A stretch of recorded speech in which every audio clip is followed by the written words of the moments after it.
Good morning मित्रांनो, mini blog मध्ये तुमचं स्वागत आहे.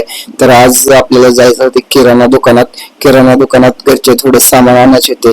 लगेच मी आणि पप्पा निघालो किराणा दुकानाकडे. लगेच पोहोचलो मार्केट यार्डामधून लगेच गेलो किराणा दुकानात गेल्या गेल्या आपल्याला काय काय सामान लागायचे त्याची चिठ्ठी केली. लगेच चिठ्ठी करून झाल्यावर लगेच आपण बिल पे केले लगेच आपण चिठ्ठी काउंटरला दिली. त्यांनी काय काय सामान लागायचं त्यांनी आपल्याला बघितले चिठ्ठीवरती. लगे एक एक सामान आपल्याला द्यायला चालू केले. लगे आपण पण सामान घेऊन लगेच निघालो आपल्या घराकडे. घरी गेलो. लगेच घराकडे गेले लगे आपल्या एका मित्राचा फोन आल्यावरती बोलला की आलोय तुझ्या घरापाशी साईट वरती. तर लगेच आम्ही तो मीन ऋषी गेला त्याच्याकडे. लगेच त्याचं थोडंफार काम चालू होतं, ते काय फोनवर बोलत होता. लगेच आम्ही पण थोडंफार त्याच्यासोबत गप्पा मारून त्याचं काम बघून. तर आजचा मिनी ब्लॉग कसा वाटला ते नक्की कमेंट करून सांगा. मिनी ब्लॉग आवडल्यास लाईक करा आणि आपल्या इंस्टा पेजला फॉलो करून घ्या.